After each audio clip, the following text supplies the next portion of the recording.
A lot of people don't know this.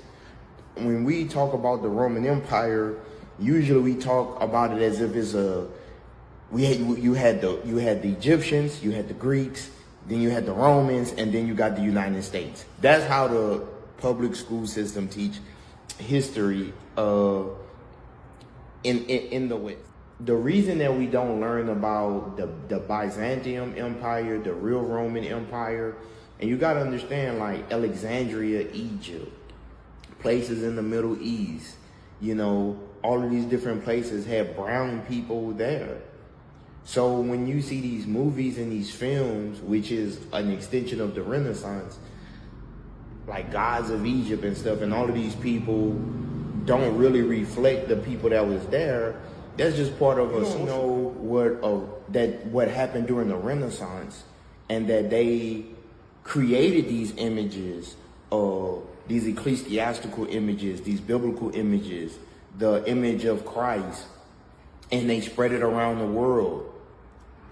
If you don't know why they did that, and if you don't know about the fall of Rome, the western part of Rome, if you don't know that these same people that was fighting during the Crusades, the Latins, then took over and stole relics from the Eastern Greek Orthodox Church, sacked Constantinople.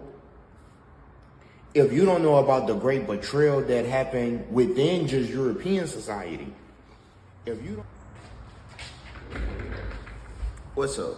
So let's talk about the Crusades. Okay, so currently I am learning about the Crusades. So the Crusades was a series of holy wars or military campaigns, mainly taught from the Christian Western perspective of Europeans, dating from 1095 to the 13th century. And it is a very intriguing history. A lot of people don't really know about the Crusades.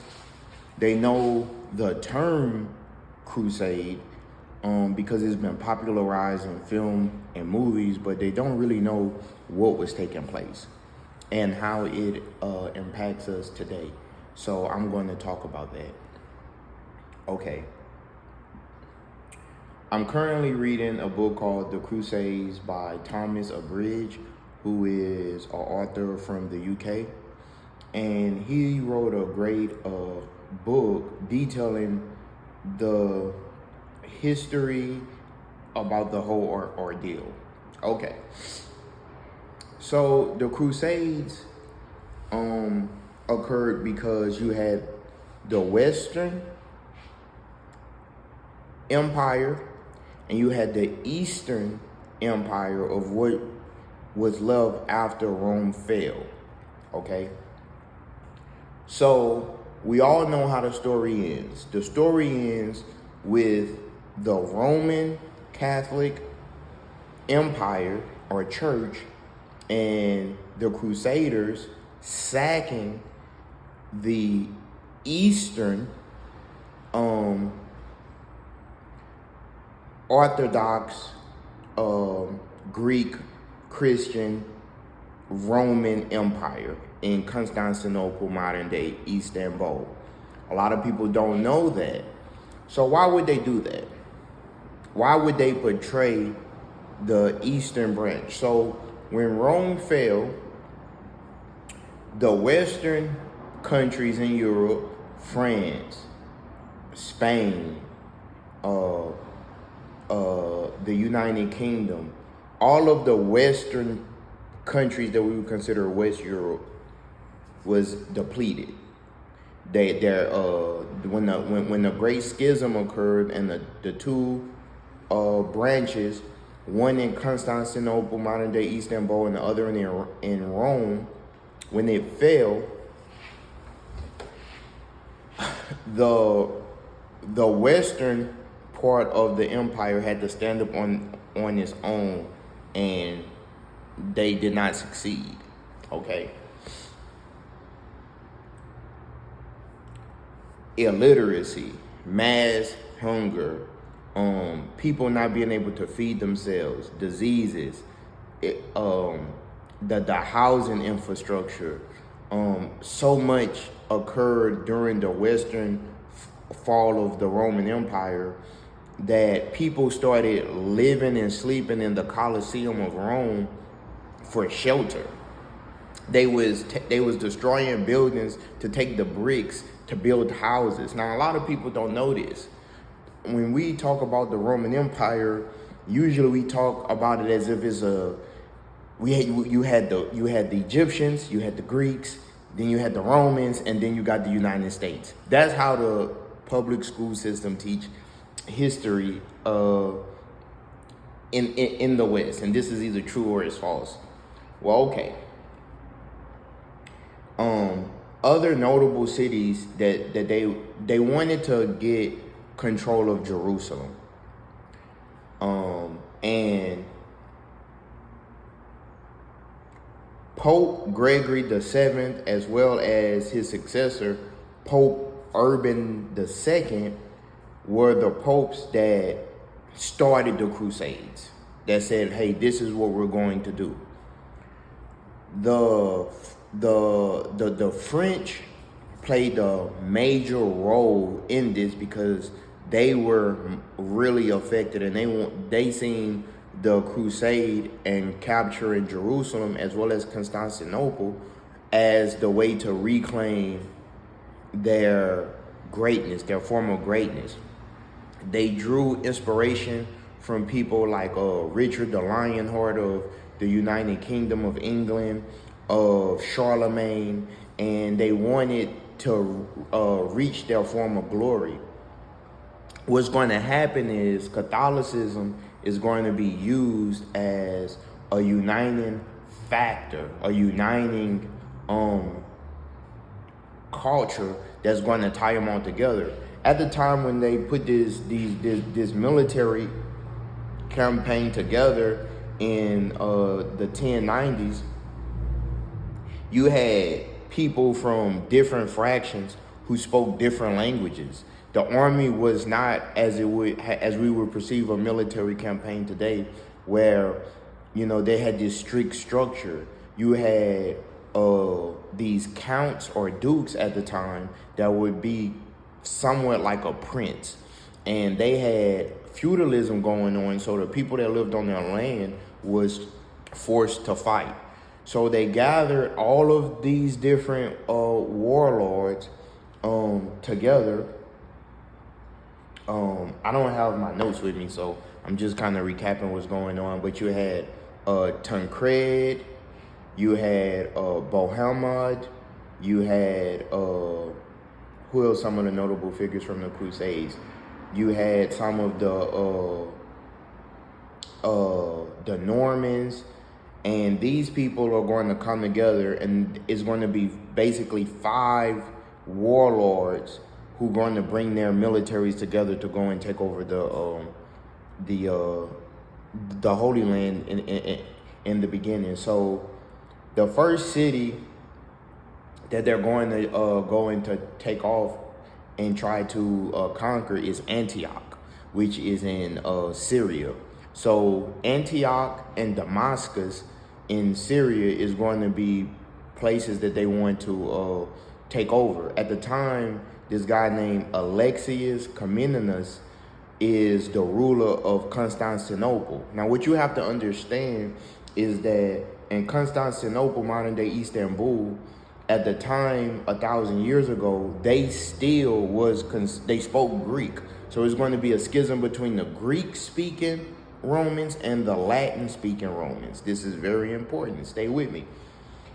So the people who, like Alexius Comnenus I, the emperor of Constantinople, would be considered a Roman. They still, the Byzantium Empire was Roman. Okay, they considered themselves the eastern part of the Roman Empire. So for Americans, I'm going to draw a comparison. Okay, so imagine we have New York, okay, and then you have Washington, D.C. let's say Washington, D.C. is the capital, but New York is the financial capital. Washington, D.C. falls, but New York still exists. I'm simplifying it, but that's the comparison I'm trying to make to you. So all of these warlords end up going to Alexius Comnenus I in Constantinople, and he grants them money to fund the campaign to push the Muslims back and to conquer these lands. Okay, so at this time, what they end up doing was they end up trying to exploit the difference between the Sunni Muslims and the Shiite Muslims. And they're going to use the connections in Egypt and in other parts that still have Roman influence, Greek Roman influence, in order to stir the pot to get some of the Muslims to side with them against other Muslims that have, a particular faith system that differs from, the Sunni and the Shiite, which I could get into in another video of how the death of the Prophet Muhammad led to this great schisms between the Sunni and the Shiite, which we still see today. So guys, they end up invading Antioch. And they defeat, they end up defeating the Muslims and taking over the city, which is going to open up the road to going to Jerusalem. Guys, the war was so brutal. And this is like 1095, 1096, 1097, 1098. The war was so brutal.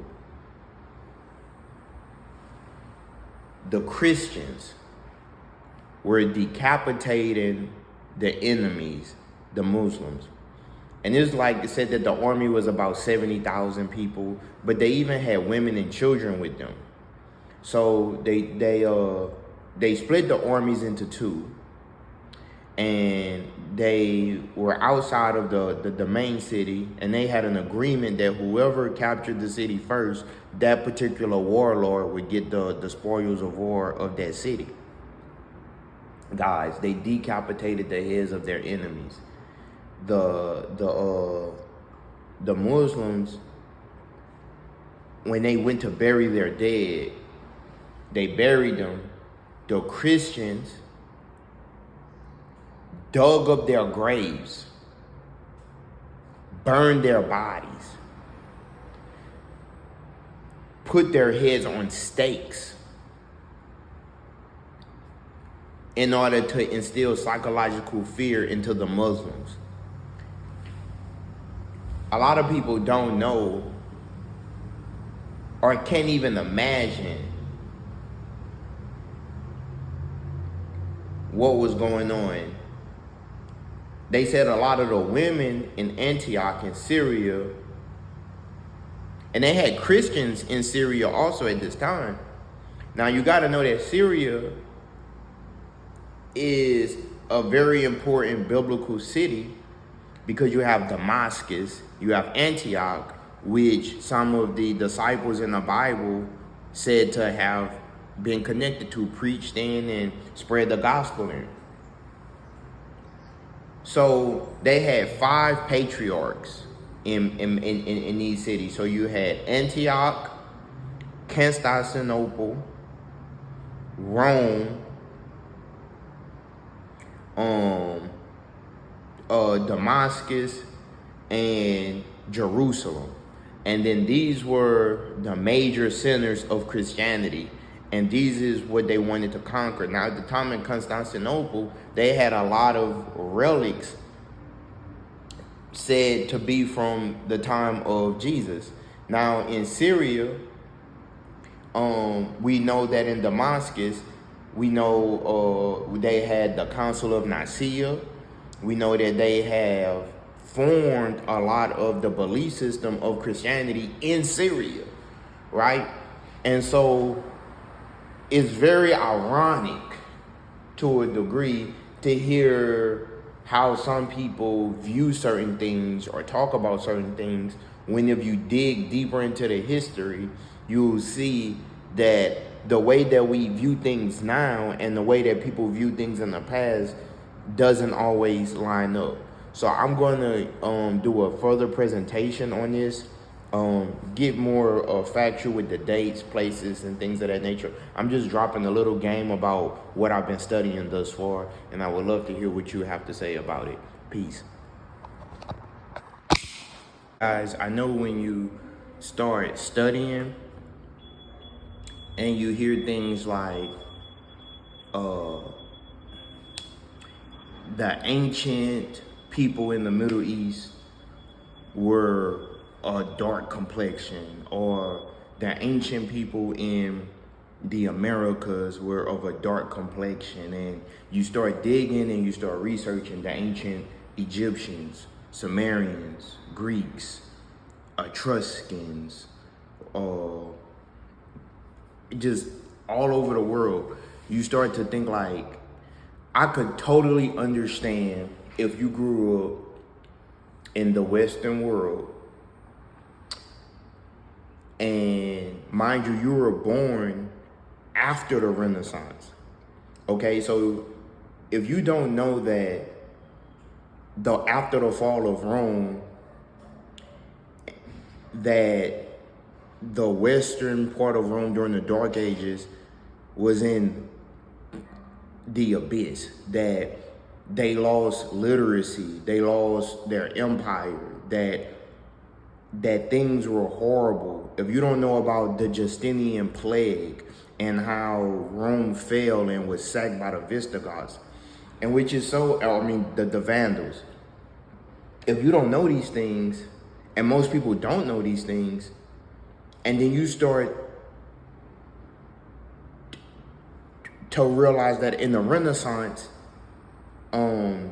Michelangelo and all of these artists started to, with all intents and purposes, create a history because what they had was destroyed. So they created an image and they ran with it. And that's either true or it's false. So if you don't know what happened during the Renaissance, and that they created these images, these ecclesiastical images, these biblical images, the image of Christ, and they spread it around the world. If you don't know why they did that, and if you don't know about the fall of Rome, the western part of Rome, if you don't know that these same people that was fighting during the Crusades, the Latins, then took over and stole relics from the Eastern Greek Orthodox Church, sacked Constantinople. If you don't know about the great betrayal that happened within just European society, if you don't know that Europa, the name of Europe, is actually a name of a Phoenician goddess, if you don't know about Phoenicia, it's just so much I could go with. Like, if you don't know this, then you don't know this. And this is why I always say, like Neely Fuller says, I'm still learning. But one of the things we have to realize is that a very small percentage of the world would be considered white. And I think that one of the things that is such a sad thing is that they infected all of us, me too, with the idea of race. Race is an ideology. And I think that because we're so infected with centuries of racial categories, racial qualifications, we're taught in the lens, especially if you grew up in the Americas, the Spanish and their racial hierarchies, their caste system.